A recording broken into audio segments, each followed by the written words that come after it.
the sluggo. Slant and go.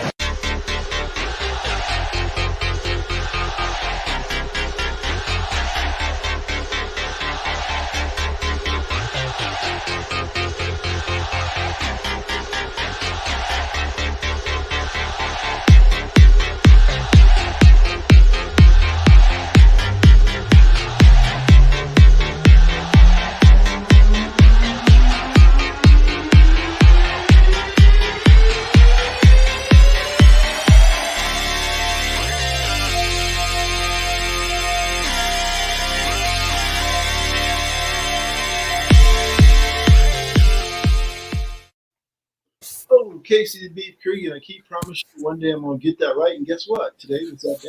I'm 1 for 6. I could be playing for the Houston Astros. And I think everybody's 1 for 6, and that would be good news for the Astros where they're hitting the ball. We're not here to talk about the Astros, though. We're here to talk college football. And, did you know, I don't know if you've read this anywhere. It's been hard to find. Trevor Lawrence got married. Yeah, I mean, it's amazing that how much the national media has picked up on that, and we saw the Jacksonville fan base put together a wedding present for him, so he returned the favor and is going to hopefully join that community, as he said, and he's been all over the news just for getting married. It's crazy. It's just weird. I mean, I guess it's the post-spring need for clicks. I don't remember anybody getting married being such a big deal. I saw stories upon stories on it, and I'm just like, why are we doing this? Why is it a big deal? I don't know. It amazed me. I texted you and said, this is all over the news. And not just for one day, like 2 or 3. It's just kind of crazy. Here I am talking about it too. I know, right? Add another one to the list. You saw it on all sorts of news too. You saw it on the Fox and the CNNs. You also saw it on the TMZs and the bloggers had it. Everybody had it, man. It was crazy just because the guy's getting married. It just goes to show you that when you're on top of the world, that they'll cover anything, or especially those that are hungry someone like Trevor, they're hungry to find something wrong with them. And, right now it's all positive stuff. Well, and as we know from other instances, if you're on the bottom of the world, they'll put it anywhere too. So anywhere, as long as you're, that's why I like to stay in the middle. Just hang out in the middle and not be seen, here I am on Facebook in front of 11 people, not be seen, but by the 11 people in Casey the Beef Creek. Hey, Casey, I got some mail this week from somebody other than Rear Admiral John Smith of the New Day Veteran Mortgage place, whatever it's called, New Day USA Veteran Mortgage. I went out to the mailbox, and there's something you don't want to see in the mailbox. It's a lettered size envelope with, on the top left, it says IRS. I got one of those this week. And let me set this up a little bit. Last year we had a complicated tax situation. I typically do them myself, pretty simple, straightforward stuff, financial management major. But I had to get a CPA to do it last year. And this year I think, it's pretty simple again. I'll do it myself, right? So, did the old TurboTax dealie and sent it off and said, okay. And it went through the TurboTax quote audit process, whatever. Said, looks perfect, dude.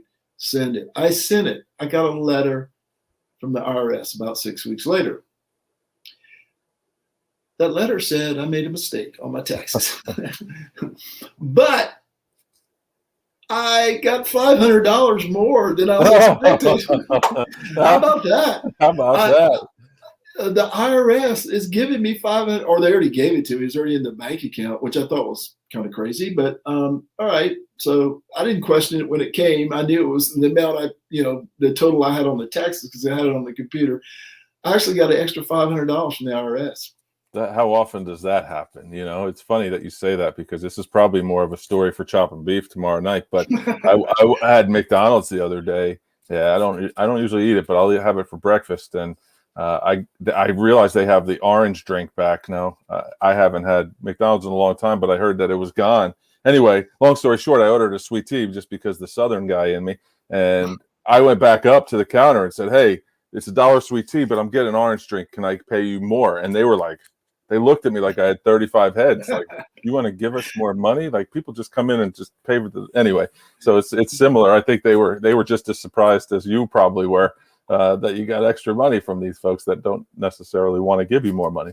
When I saw that letter and opened it up and said, "Dear Mr. Coleman," I was like, "Oh my God, what have I done? I shoid have paid the CPA $500 extra." Yeah, bank error in your favor. That's fine. I didn't know those guys did such a thing. I thought they just keep it.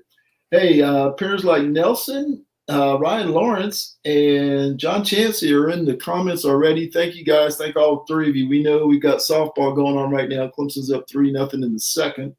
Valerie Cagle, first pitch she saw, slammed it over the left field fence.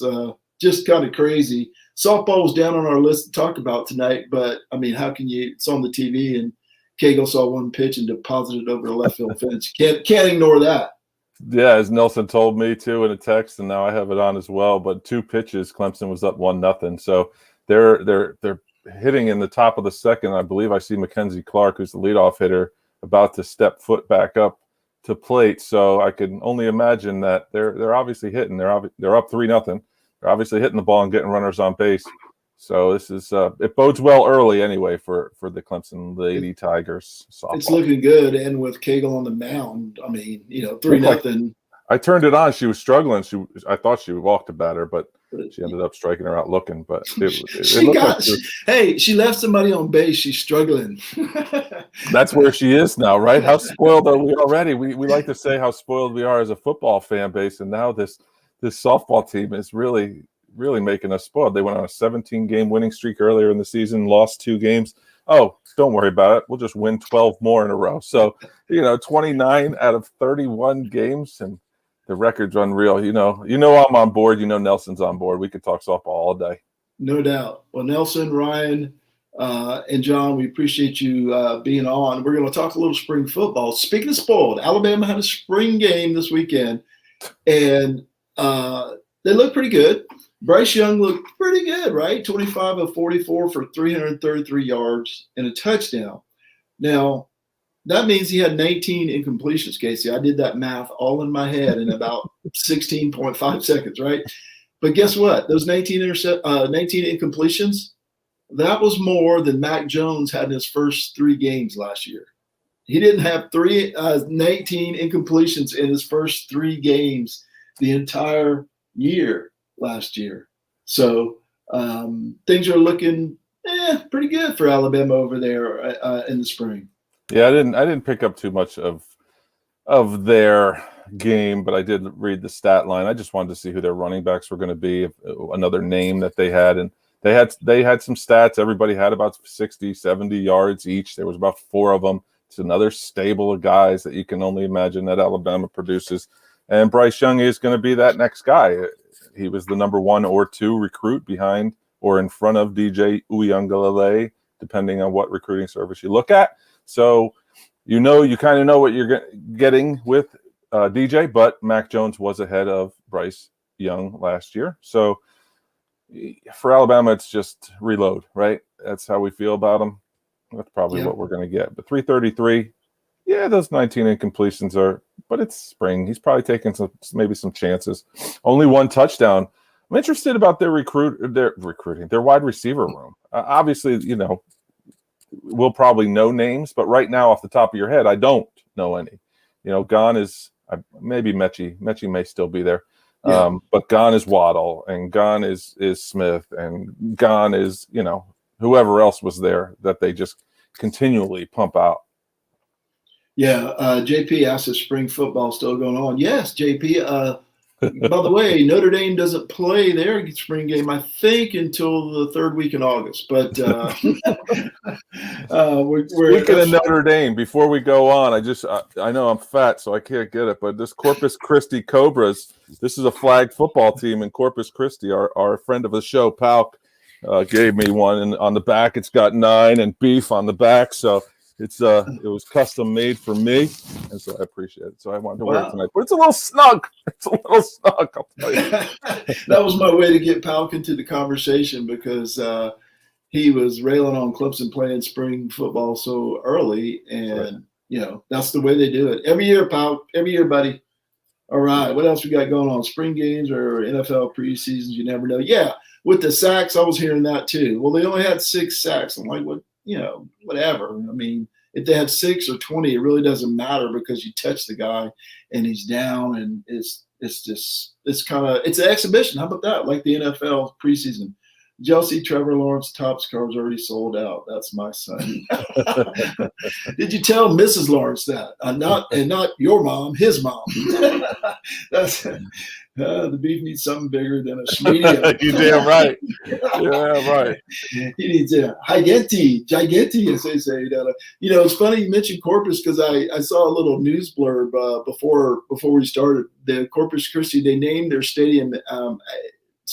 Whataburger Field is what it's called, to the hamburger joint here in Texas. Yeah. And Wednesdays are going to be called like the smoking chicken sandwich, the Corpus Christi smoking chicken sandwiches or something off the menu every Wednesday home game. So typical minor league baseball. Yeah, that's great. You gotta do Parker and I went there in 2018. Lots of fun. Saw Seth Beer. We saw Zach Irwin playing for Midland. A lot of fun, a great time. Parker got a foul ball or a ball tossed to him by former Coastal Carolina Chanticleer Tyler Motter, who is a former major leaguer also. Taylor Motter, not Tyler.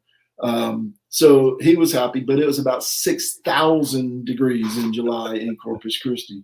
And whoever built the stadium did not consider where the sun was going to be shining at 6:30 on Friday night. So anyway. On to Ohio State. C.J. Stroud had 2 touchdowns. Kyle McCord also had 2. Jack Miller had 3.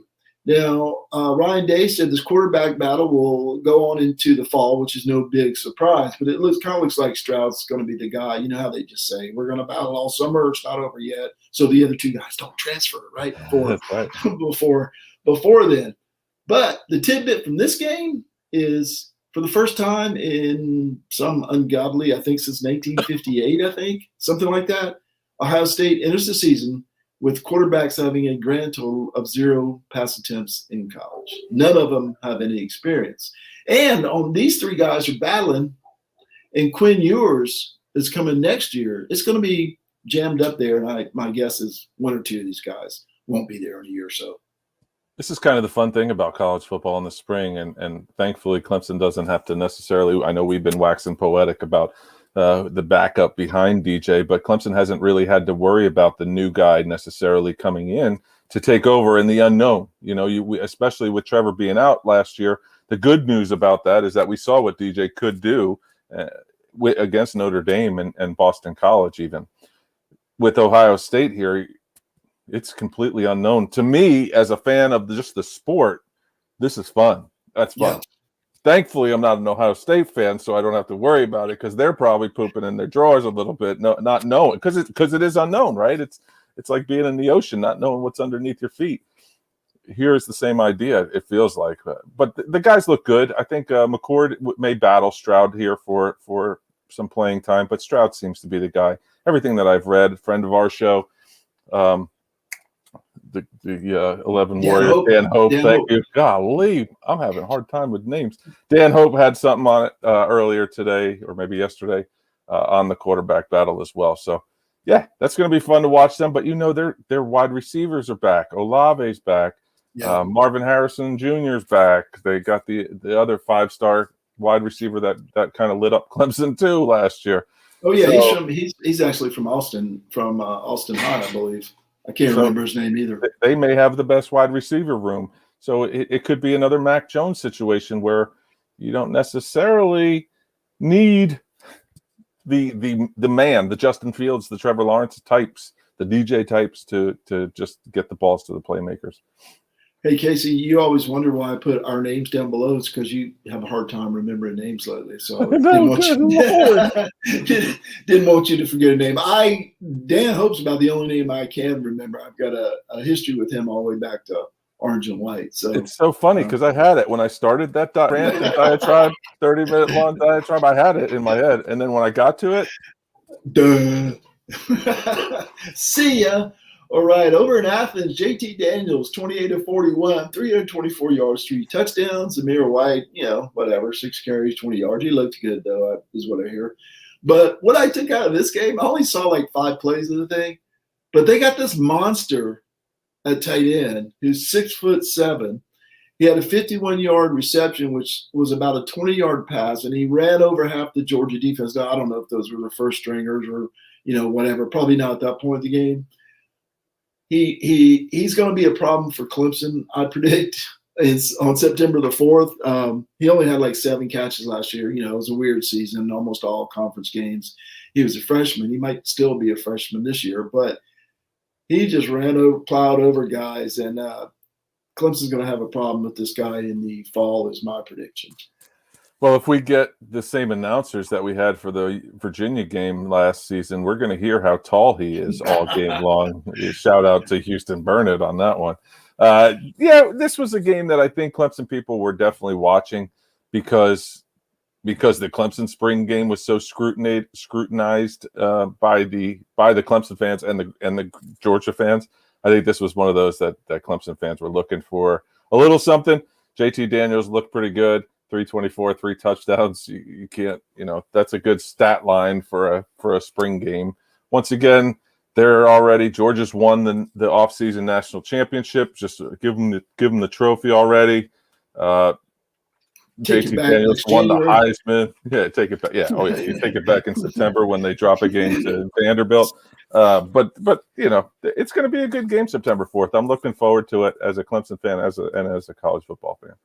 Now, this is off script. It's not on our little rundown list that I spend hours and hours poring over, or 45 seconds, not sure which. But off script is, I heard someone say today that JT Daniels is the best quarterback in the SEC. If you're watching the show, Ryan and JP, and I think we lost Nelson to softball game, and John Chancey, we'd like to know, do you think JT Daniels is the best quarterback in the SEC? Are you racking your brain to try and think of another name, Casey, of an SEC quarterback?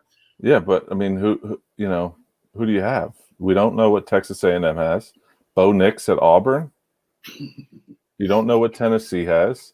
You're not sure what South Carolina is going to do. That's the thing with the SEC. Sometimes the quarterback is. I mean, Jake Coker won a national championship. He's selling cars in Mobile right now. It's Jake flipping Coker.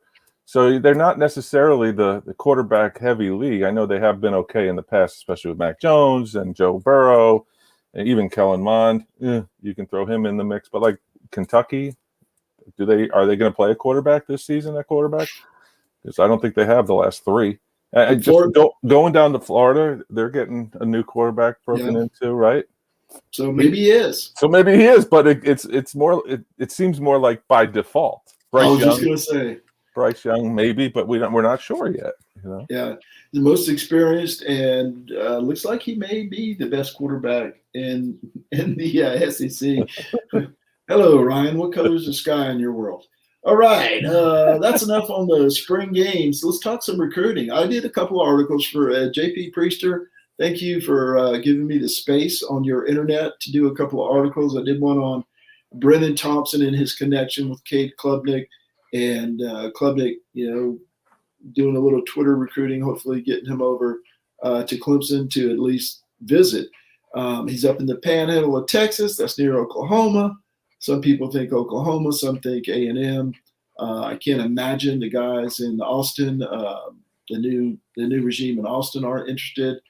So we'll see how that turns out.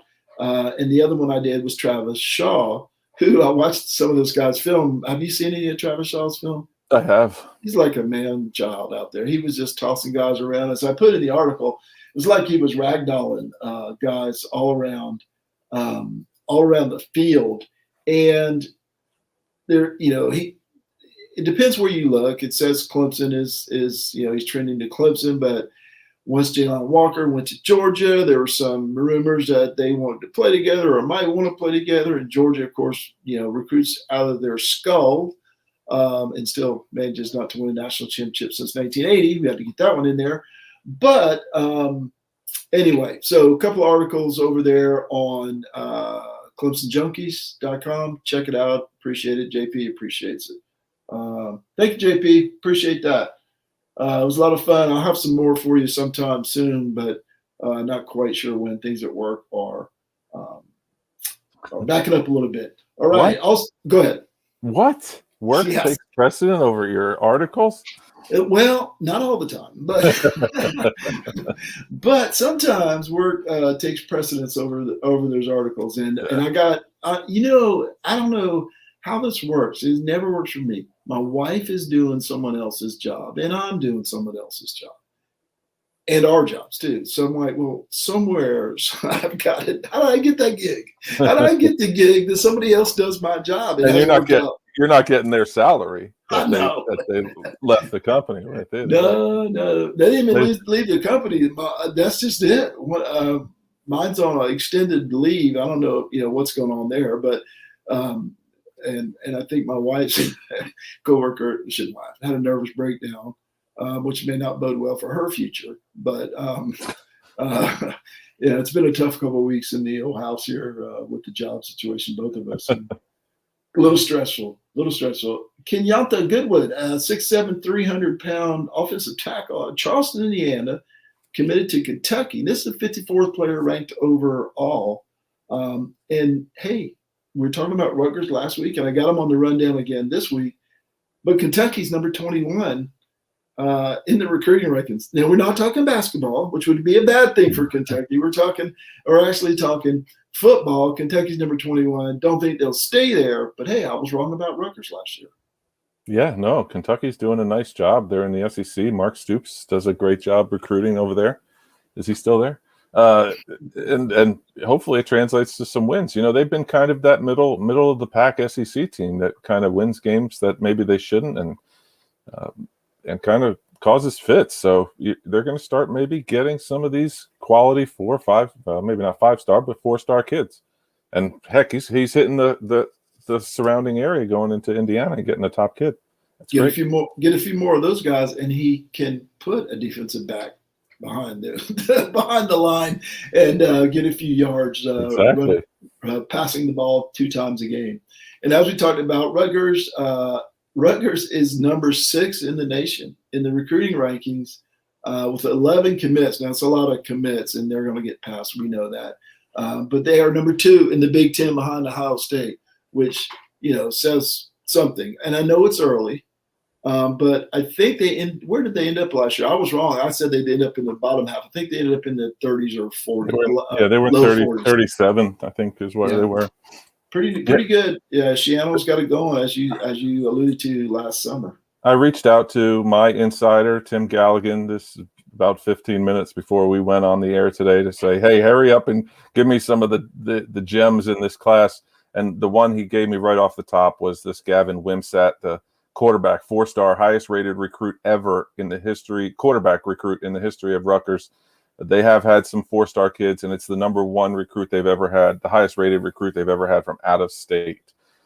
He's from Owensboro, Kentucky. A little side note, he is a first cousin of former Clemson star and New York Jet, Justin Miller. So there's a little Clemson connection there, family. But he's excited about him. He's also excited about 2 4-star kids, the running back Samuel Brown and linebacker Anthony Johnson, both 4-star kids out of the Philadelphia, Pennsylvania area. So there's a ace recruiter, I believe his last name is Brown, and he came from Temple of all places, but he was really Matt Rule's main guy when Temple had their run. And so now he's over in Shiano's staff, and he kind of runs that whole area. And so he's pulling all these kids. So, yeah, are they going to drop from 6? Probably. But are they going to drop to 50? Probably not. They're going to I'm going to predict, and this could be our off-season bet here, that they're going to be a top 25 class this season. Sounds. We'll check on that about July. I'll see where they're at and see if I want to make that bet or not. That was our first bet last year, and you won it. I think that's the only one you won. No question. No question. Just wait till you see my preseason rankings this year. You came close with Texas A&M, though. We laughed at you. Zach put his head on the desk. I remember that. We laughed at you. Showed his Eddie Munster, but we laughed at you, and you dang sure almost pulled it off. Almost. We'll be talking about a guy from Philadelphia in just a minute, so you may want to get the scoop on him for next week. Sure. 2021 wide receiver Xavier Worthy decommits from Michigan. Now, he was number 61 overall, and the fourth wide receiver from Fresno. This was kind of strange because he put something on there like, due to unforeseen circumstances, I wanted to play for Michigan, but I can't. And nobody knows what's going on, at least in the articles I read. Nobody knows. So it's a little weird. And they also had wide receiver Giles Jackson enter the transfer portal 2 weeks ago. He's also from California. So he's transferring to Washington. So, maybe these guys on the coast want to end up closer to home, as we saw with Clemson commit earlier in the year. Who knows? But Michigan's lost a couple of players here, and Florida State lost a four-star four-star defensive end. I've seen some places listed as another position, but Nijalik, or however you pronounce it, Kelly, he decommitted from FSU after the spring game. So John Chansey had a little funny quip saying that spring game must have been fire if guys are decommitting after the spring game. Yeah, that was funny. It's just, we always have to remember that these are kids, right? And I think you and I even talked about it the other day, or a couple of weeks ago maybe. It's just like thinking about when we were 17, 18, and deciding where to go to school. Or, 1 minute I wanted to go to Villanova. The next minute I wanted to go to James Madison. The next minute I saw Clemson and I was like, this is it. And then here comes more money from Dayton. And it's like, where do I want to go to school? I don't know. And these kids are they want their edits on Twitter and Insta. And, but I get it. I get the decommits. And guys from Fresno going to Michigan. Yeah. Well, I couldn't decide where I wanted lunch when I was 18. So right.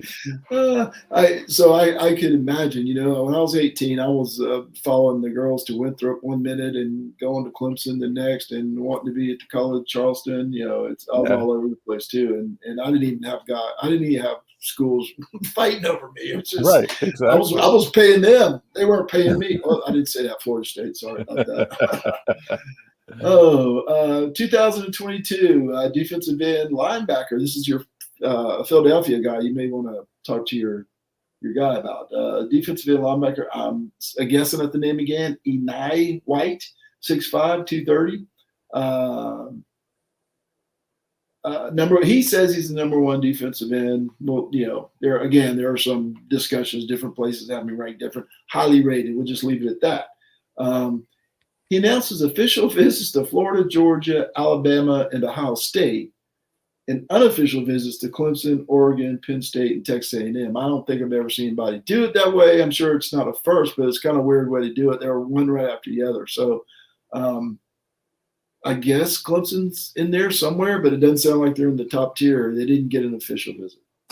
Yeah, I'm not. This one I'd have to defer to JP because I just lately I've seen a bunch of players I've never heard of. That doesn't mean anything if I've never heard of them, but I do follow recruiting. So when I'm seeing that they're down to 6-8 teams, or in that, like this gentleman here is announcing where he's going to take his visits to, and I've never really heard of them before. Are they using Clemson? Obviously they have an offer if they're putting them in the top 6 for the most part. Although there was a kid, I think the quarterback, that just announced Clemson as his top 6, and he doesn't have an official offer. Malachi from out in California. But some of these kids, are they using Clemson just for the clout? But again, same breath, they have an offer from Clemson. So I don't know. But I just haven't heard a lot of these guys. Maybe I'm just not following it closely enough. Haven't gone to JP's site or even the other ones that are out there.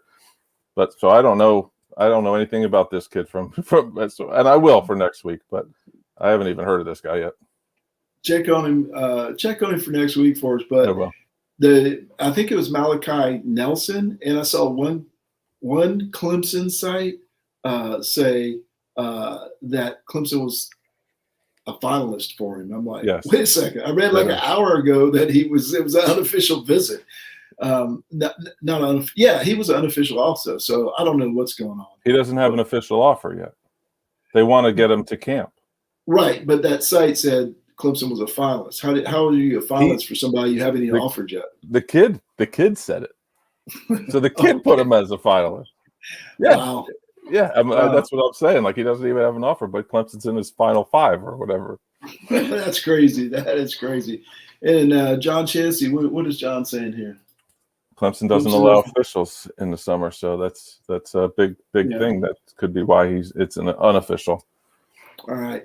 Casey, never thought we'd be talking about this in late April, but Clemson Baseball has a losing record.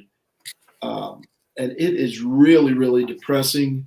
And it appears to me that there's becoming which worries me, is a lack of interest from the fan base, or disinterest, I guess I should say. It is pretty sad state of affairs. They can't get out of their own way. They had their game won 3 times last night. Unfortunately, they lost it 4 and ended up on the losing end. Now, I believe it's a 7 or 8 game losing streak now. Luckily, Wake Forest comes into town. Maybe they can get a win or 2 this weekend. But Clemson hasn't had a losing baseball season, I think, since 1958, if I heard correctly. Just amazing what's happening with Clemson baseball these days. Yeah, it's frustrating. It's definitely frustrating for somebody like myself, who's a huge college baseball fan, and I'll watch just about any college baseball game. But it's really, really nice when Clemson is competitive, and they're just not. And you do get frustrated. And we've been trying to excuse it away all season long about the effort. A little bit of, I don't know. I mean, you can't say that they're not trying, because they're certainly trying, but there's just certain times that you just put your head in your hands and you're saying, what's going on here? Simple things, even. I say it's simple because, heck, I'm around the baseball field a lot, but simple things. 12-year-olds can put the bat on the ball with a man on third. Just put the bat on the ball. I know it's a lot different when you got curveballs and sliders and stuff, but these guys are nearly professional hitters. They're at the level that they're at for a reason. I don't think there's a problem with the skills. I don't think there's a problem with the talent. I think it's I can't say it's even coaching, because I couldn't do a better job, and that's how I always look at it. But I just think there's a disconnect somewhere, and I don't know where it is. I will tell you, and I know we'll get there. Thankfully, the success of the softball team has kind of numbed me a little bit to the baseball, but I think I would be a lot more upset than I am, and I'm pretty upset with the way that it's going. And like I said, I'm not one to call for people's jobs, because that's just not who I am. But they're going to have to take some hard look at what's going on there, and try to rectify it. I mean, I truly believe Monty's the guy for the job, but they got to look hard and fast at this. Maybe the overanalyzation of analytics to the program. Maybe they need to dumb it down and just play freaking baseball. These kids weren't in analytics in 4th and 5th grade when they were playing 8 and 9 and 10U. They were playing baseball. And then now it's a tough game enough. I'm sorry, I keep going on, but it's a tough game enough for psychologically for kids anyway, without thinking about launch angle and all this other stuff and pitch counts and things. Like, what happened to the sport being about just for the love of the game, going out there and playing baseball? It's a kid's game. Let it be a kid's game, and I know analytics works too. I get it. But at some point you just have to say, you know what, guys, play the game. Do what you do. Get out of your heads. It is a tough watch these days. That's what I'll say. And I love Clemson baseball. And it is sad. I talked to Monty a few times, as I've told you, and JP, and I want him to succeed so badly, but I'm scared this thing is going south really quickly. So hopefully it picks up here. Hopefully they turn around this weekend and get some positive momentum. And baseball's so tough too. You don't know. Mark Kingston was a really good coach at USF, and he comes to South Carolina and loses like 4 of his first 6, and they're calling for his head. So you're not really even sure who the great coaches of college baseball are. Tim Corbin was a heck of a recruiter. Kevin O'Sullivan was a heck of a recruiter at Clemson back when they were there in the 90s. That they've succeeded where they've gone, but O'Sullivan took a little bit of a hit early on. He wasn't as successful as the guy he took over for at Florida initially, and they wanted him out. I mean, it's just really, I think it's tough for baseball to, I don't know, especially with the draft. It's just, I could go on about this forever and obviously I am. Because it does mean so much to me. I love Clemson baseball, but like I said, it's been masked by me watching a lot of Clemson softball, Well, and they've been so good. I'm your therapist. You can talk I to me. know, God, Lord. JP's got a thought on Clemson baseball, and that's probably pretty much all of our thought. But let's go back to this comment from JP. Clemson is after White. How hard is hard to say. So there's some mutual interest there, apparently. Thank you, JP. And here's something we don't see every day. John Chancey agrees with the beef. I don't know what he agrees with you about, but it doesn't matter. Doesn't matter. Take a picture. Wait, where's my phone? Take a picture of that comment. Oops, it's already gone, never to be seen again. And you're speaking of Clemson softball. Looks like they're up 3-0 here. They are rolling. We've talked about this before. Millie is my favorite player because of her persona on the field. I'm sure she's a lovely young lady off the field, but I don't want to mess with her with the eye black on the field. But Valerie Cagle is just killing it last week with home runs and the no-hitters, 2 no-hitters, home runs, 500 batting average. I forgot 7 RBIs, 6 runs scored.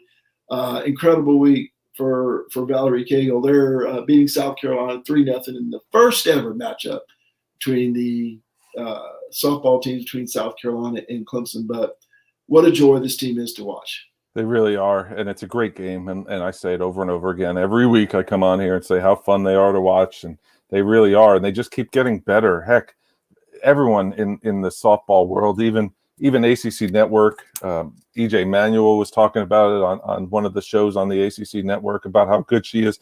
Her name is getting out there. She's the first ever ACC player to be named National Player of the Week and ACC Player of the Week. It's just, or both. She got both Hitter of the Week and Pitcher of the Week. I believe that was the first ACC player. She's just incredible. And as when I come on here again, I don't want to bore people with Valerie Cagle. But at the end of the day, how can you not mention her in every breath? Ansley Gilstrap had a great weekend. They play a relatively tough squad this week in NC State, and the weekend, obviously, after this South Carolina game tonight. It's going to be another test, but they just keep rolling and rolling and rolling, and it's a lot of fun. And get on board. The ACC tournament's going to be fun because it just seems like they're on a collision course with either Duke or Florida State. They're going to probably end up hosting a regional at Clemson, which is going to be amazing for the program.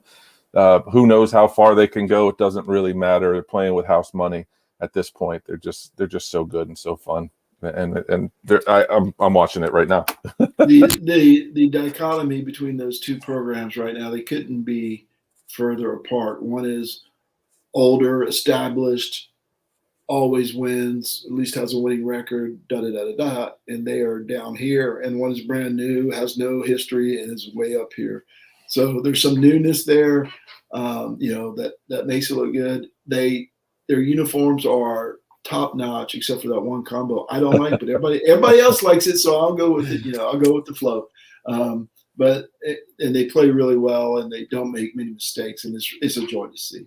The soccer teams, men's and women's, going to the tournaments. Men's number 1. Hey, old times. Yeah, they're going to play the winner of Jacksonville and American, I believe, in the first round. They're really, really good, and they lost 2 first-round picks to the MLS. They were able to get Justin Malou to come back, even though he was drafted in the MLS. They're just reloading too. Mike Noonan's got a heck of a program there. He got better on offense after they lost. Oh my goodness gracious! They lost their strikers. They lost 2 strikers. Grayson Powell went in the draft. So anyway, it's a really good team. And then Eddie Radwanska has a great team with the women. They're going to play the winner of, I believe, Rutgers and somebody else. They're the 13th overall seed, 14th overall seed in that tournament. Clemson soccer's fun too, man. If you're not watching them, you should. And they're always on TV now too. Heck, Clemson beat the number 1 team in the country, I think 3 times this spring season. And we're number 1 for most of it. I can remember, on my way downtown at Clemson, passing by Riggs Field and stopping and enjoying soccer. I never watched soccer. I don't even know if my high school had a soccer team, but it wasn't something I watched, and it's not something I watch now on the pro soccer stuff. I don't enjoy as much, I did enjoy the soccer at Clemson when I was there. They were really good. I think they either won the national championship one year or came really close. The basketball team, it looks like they're going to be able to field a team next year. A commitment and a transfer. First of all, the commitment, Ben Middlebrooks from Florida, 6'10", 138 pounds, I think I saw. He's a pretty slender young man. Hopefully he can put on some weight, but he's not like what's his name? Bobo. He's got a little bit more meat on him. 6'10", 230 pounds, I think I saw. I don't know how highly rated he was, but or is, but looks like a decent get for Brad Brownell. Then David Collins, a 6'4", a transfer from USF. I'm sorry. He was a 3-star in 2018, ranked 212 overall, and he had offers from Cincinnati, Drexel, St. Bonaventure, mid-major schools like that. So I'm okay with that. I am okay with that. You look at guys they need a bigger guard, right? They need a bigger absolutely. guard. But it's worked out with transfers from St. Francis and Fordham. It's worked out. So I'm okay with this. 6'4", 3-star. Yeah, that's great. He's going to come in, probably play defense, and hopefully give you a little bit of offense. I think this offense next year is going to be something to see. We don't know what Clemson will have returning, really. Yeah, no doubt. We don't know. Alamir Dawes, Nick Honor. Yeah, a couple of smaller guards, right? And this guy's a little bit bigger, a little bit beefier, maybe like in the, I don't know. I guess 6'4". Yeah, 6'4" is a pretty good sized guard in college on average. And John Chansey has a point here. They also, this is the JP had a point here about adding an assistant coach. I meant to add this to the rundown. I saw this right before we jumped on. Didn't have time to add it. Indiana assistant coach Kareem Richardson and Michael Hahn. He's walking the dogs and need to listen to a few rednecks. Well, I'm the redneck. Casey's from Jersey, so I don't know. Maybe but this guy is one. He is more Yankee than you'll ever meet. That guy, man. The accent, the bald head, the everything. He is Yankee. And this is the name I couldn't think of. Thank you, John Chansey. I was trying to think of Clyde Trapp. He's in the Clyde Trapp mold, right? That's why you guys are so great to us. You just spit the names out that we can't think of here. I used to be so good at name dropping. He's saying I'm a redneck because. That's funny. That's funny. This is what Middlebury School is really supposed to be a senior in high school, so we need some time. Yes. I did hear he reclassified. Yeah. Well, see, Michael, I'm a redneck. He's not even drinking anymore. I'm a redneck degenerate, so we fit right in, man. We'll be good buds. Let's see. You umpired a game this weekend. Tell the folks out there about your umpiring experience. You don't have to tell them everything you told me unless you want to, but I thought it was interesting. There's $21 for the vets. I thought it was intriguing that you umpired a game by yourself, one guy behind the plate. How old were the kids, and how'd the game go? So I did 3 of those this weekend. They were 9. So I did an 8 and under game that I did from behind the mound. Why 8 and under behind the mound? I'm not sure. That's just how they're doing it. And then the game afterwards was 10 and under, and it was behind the plate. And I was by myself, full pads. Yeah, it's a lot of fun. That's how they do it in this league. If it's under 11 years old, it's a one-man umpiring crew. But it was great. The 8 and under game that I did, I was told that I was like the best umpire they've ever had. Both teams loved me.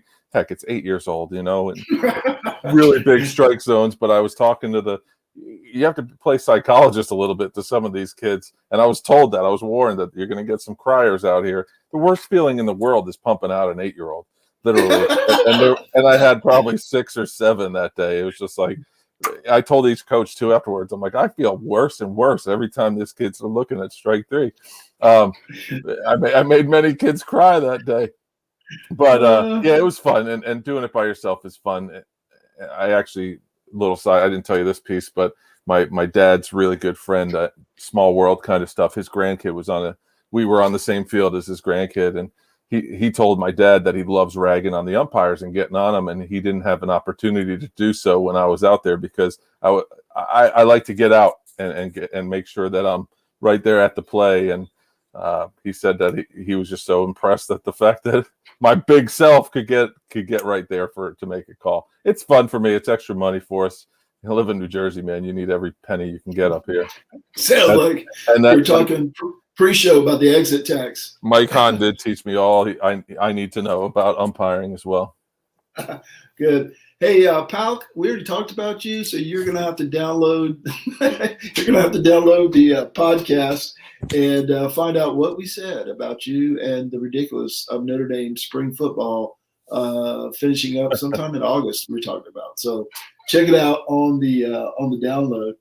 Well, yeah, I really get a kick out of your umpiring stories. They're a lot of fun, and because I couldn't do it anymore. I thought about doing it one time, didn't do it. And after seeing what happens to the referees, the 15-year-old referees at Parker's basketball games, I don't want any part of it. Well, I think that's what you were getting at. Of course, I go long-winded, but the second game that I did the other day, the first pitch. So I get off the field. Everyone's telling me how great I am. Coaches are giving me pounds. I'm going to get my equipment on. Parents were saying how great it was. The next game, first pitch was a little bit outside, maybe a ball, maybe 2 balls outside. I called it a strike. Coach gets on me, screaming, yelling, telling me how awful I am. It was 1 pitch in. I was like, oh, this is back to reality. And this is 10 years old. And then last night I did a game, and my strike zone was all over the place, admittedly so. And one ball I think hit the ground, and I pumped a kid out on. And so they were happy with me. But once again, it's fun for me. I'm having a good time with it, and it is what it is. I think Pal just said, do you like just a little bit? You like making them cry just a little bit. Just that one kid, you want to make it. Speaking of the chopping beef, I listened last week, and you had a story about mask, no mask, smiling without the mask, and it reminded that very day, last Thursday, my wife and I are going to get the shot, right? We're going to get the shot, and we already had it scheduled for sometime in May, but the neighbor next door, and this proves again that it's, they don't care your age or medical condition, it's who you know. She works at a pharmacy in a tiny little town, and they're giving the shots, and she hooked us up, and then she called or texted and said, somebody canceled. If you can get here in 10 minutes, you can get the shot. And I'm like, hey, I dropped everything. My wife said, we got to go down. Okay, so we went. I was ready. I just went like I was, right? And she's whatever. 10 minutes later, I'm going, what are you doing? She, well, I got to do my hair, and I got to brush my teeth. And I'm thinking, brush your teeth? We've been wearing a mask for a year and a half. Nobody's going to see your teeth. And I thought about that, and now I do that. I go to the grocery store without brushing my teeth. I mean, I still brush my teeth every day, but I mean, you know how it is. You're going out somewhere, you got to brush your teeth. I don't do that anymore, Case.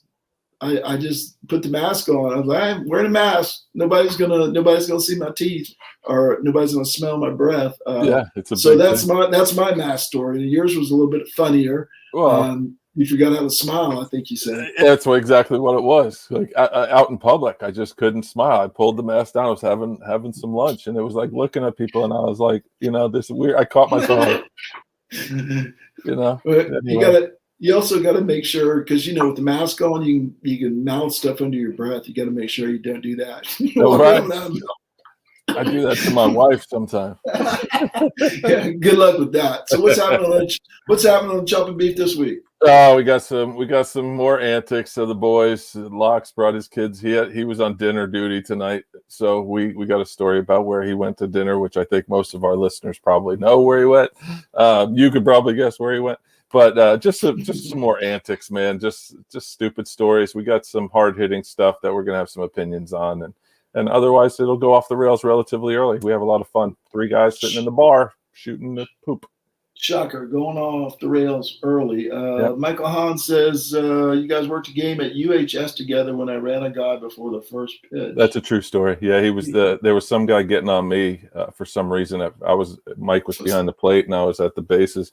and he was getting on me, and Han didn't even like blink. I'm not even sure. The guy could have said like, what time does the game start?